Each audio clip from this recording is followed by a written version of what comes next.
Imagine this. You post something on social media.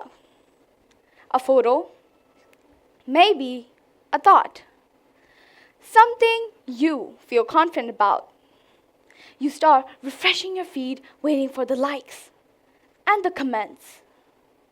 But minutes pass, even hours. Still nothing, not even one like, and not even a single comment. And slowly, that excitement of yours starts turning into anxiety. Suddenly, your confidence feels shaky. And it's all because of a little number on the screen. That made me realize attention seeking is a basic human need. Yes, it might be shocking at first, but it is. Let's be honest. When we call someone an attention seeker, we tend to say it with a little bit of judgment, like it's something to be shameful of. But it's not. Good morning, everyone. My name is Vihaan, who is here to tell you all how much attention seeking affects your lives more than you just realize. Just like any other human need, such as food, shelter, or survival, attention seeking is one of them too. From the moment we are born, we seek attention. When a baby is born, it doesn't cry because it wants essentials. Instead, it cries for attention. It wants everyone to know that he is there.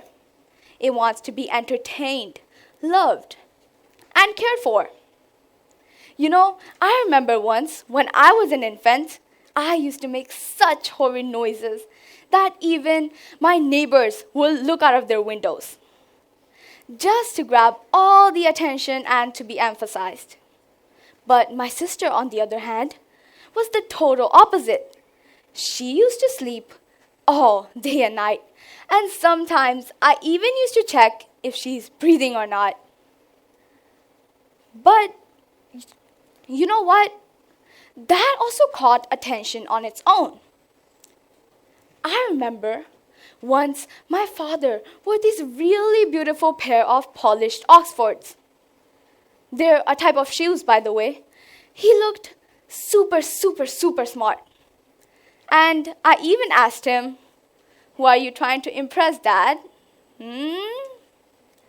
But the second I know, he comes out of the room, changed into his boring and normal sneakers.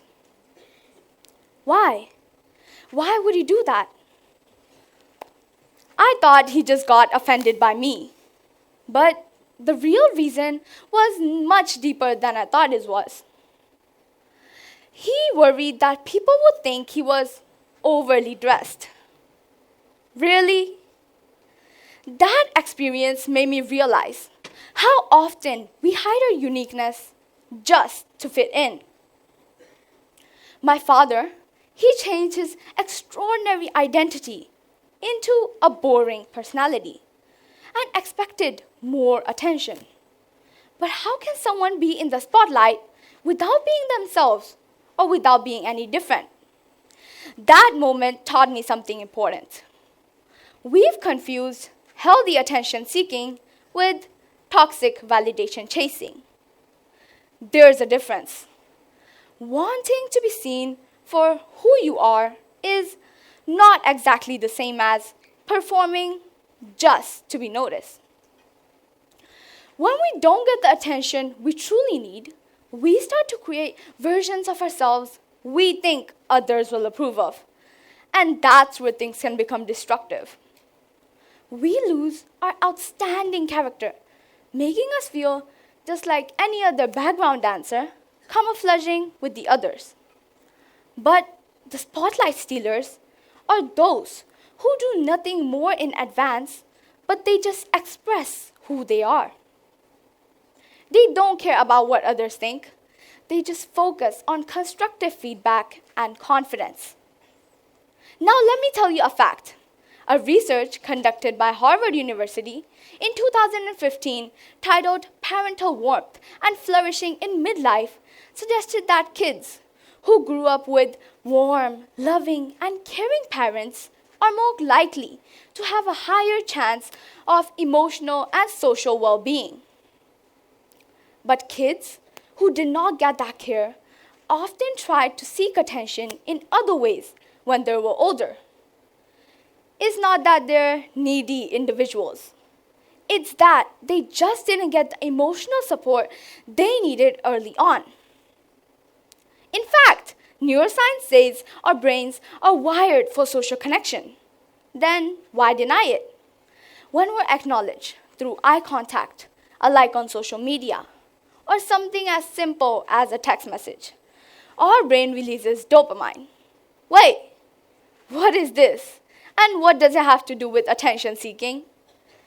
Well, this is the same chemical that makes us feel motivation, pleasure, and safety. Even the modern pop culture reflects this truth. Take Charlie puts attention, for example.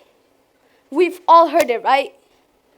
It's about someone who feels unnoticed and starts acting in ways just to be seen. But on the other hand, social media can also turn our natural need of attention seeking into something not as healthy as you think. When we post photos, thoughts, or achievements online, we often wait for the likes and the comments to feel valued.